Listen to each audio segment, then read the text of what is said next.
So, for anyone tuning in, we're hanging out with Zhuangzi today. Big name in Taoism, way back in the 4th century BCE. And not your typical philosopher, that's for sure. Not even close. This isn't about like rigid rules and doctrines.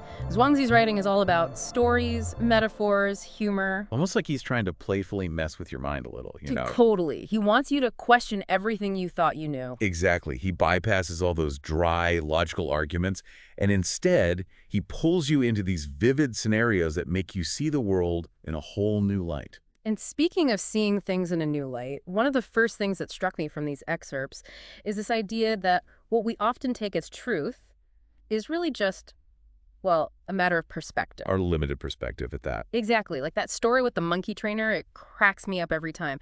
But it also makes you think. You mean the one where the trainer asks those monkeys if they'd rather have 3 nuts in the morning and 4 at night, or 4 in the morning and 3 at night? Yes, it's classic Zhuangzi. So good. And of course, the monkeys go nuts, pun intended, am I right? They want those extra nuts right away. But then the trainer flips the script, and suddenly their big preference changes just like that. It's such a perfect example of how easily swayed we are, even with things we think are rational choices or preferences. It makes you wonder, how often are we just like those monkeys, acting on what we think we want because of how it's presented to us? It's like those marketing tricks, you know, those limited time offer kind of deals. Suddenly we're convinced we absolutely need something we didn't even know existed yesterday. Exactly. And I think Zhuangzi is really trying to highlight that vulnerability we all have, you know, to being influenced without even realizing it. Yeah, it makes you realize how important it is to step back sometimes, to examine those things that might be shaping our choices. Right, because if even monkeys can be swayed, imagine how much more susceptible we are to all the subtle cues and biases around us. Okay, so how do we combat that? How do we become more conscious, more aware of those influences? Well, that's where this beautiful concept of wu-wei comes into play. And this is something that Zhuangzi really emphasizes.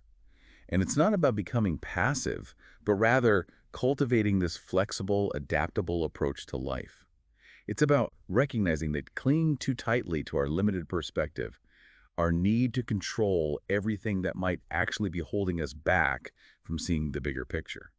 It's kind of like instead of trying to overpower a wild horse, you learn to move with its energy, you know? Okay, so instead of forcing our will on the world, it's more about finding that harmony, that flow. Exactly. And, you know, it can really apply to so many different things, whether we're talking about making decisions or dealing with those curveballs life throws our way.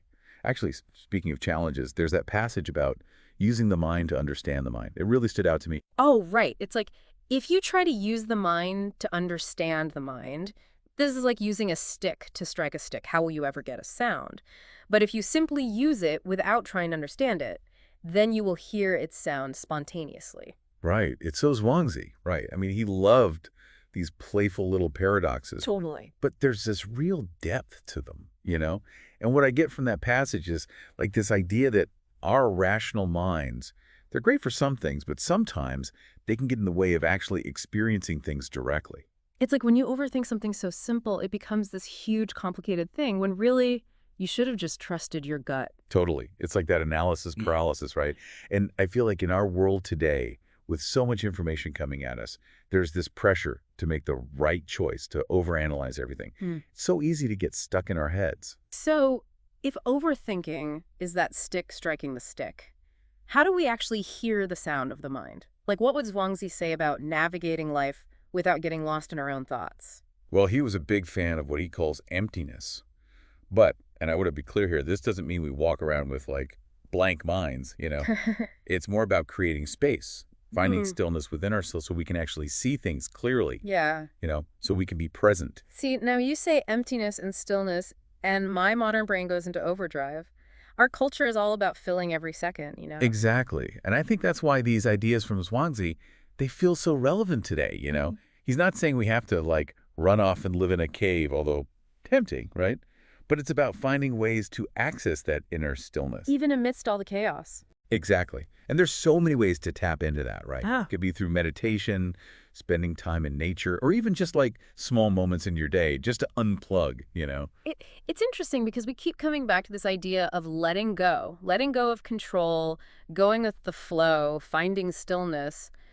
It all seems a bit counterintuitive, doesn't it? Like, how can you actively cultivate something that's about surrender? Right.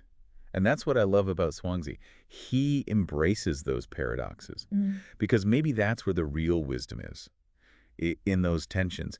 He'd probably say that the more we try to figure it all out, the more we're missing the point. That stick striking the stick again. So how do we actually put this into practice? If Zhuangzi was like our life coach for a day, what kind of advice do you think he would give us? You know what I think? I think old Zhuangzi would probably tell us to lighten up. Ah, yeah, I can see that. Because, reading through these excerpts, there's this underlying sense of humor, this playfulness. It's like he's dealing with these huge philosophical questions, but he's not afraid to have a little fun with it. Totally. He'd be like, stop taking everything so seriously. Exactly. There's that great line where he says, the true person of ancient times did not resist poverty, was not proud of wealth, and did not plan their affairs. Yeah, it's like he's saying just chill out a bit. Like true contentment, it's not about chasing those external things. It's not about having it all figured out. It's about finding that peace within no matter what's going on around you. It's a very different definition of success than what we're used to. Right. It kind of goes against everything our culture tells us about, achievement and striving. But think about how freeing that would be to let go of that constant pressure to achieve, to prove yourself. That's like he's saying happiness is an inside job. Totally. And it's funny, we started this whole deep dive talking about perspective, right? Mm. And it feels like we've come full circle because maybe that's the key to navigating all of it, the ups, the downs. It's about finding that inner stillness, that place where we can weather the storms without getting completely swept away. Like instead of fighting the current, we learn to ride the waves. Exactly. And it's not about being passive. It's about choosing our battles, acting with intention when we need to, but also recognizing that there's so much that's beyond our control. And it's okay to let go of that. Easier said than done, right? I can just hear our listeners now like, okay, that sounds great and all, but how have you? It feels like a lifelong practice. Oh, for sure. And like any practice, it takes time, right? It takes patience. We're going to stumble along the way, and that's okay. But just holding on to these ideas, letting them sink in, that's a really great place to start. Yeah, maybe it's just about noticing, noticing those times when we're overthinking, when we're trying to force things. And instead of getting down on ourselves, we approach those moments with a little bit of humor, a little bit more self-compassion. Exactly. A little less monkey business. Yes, a little more going with the dog. I love it.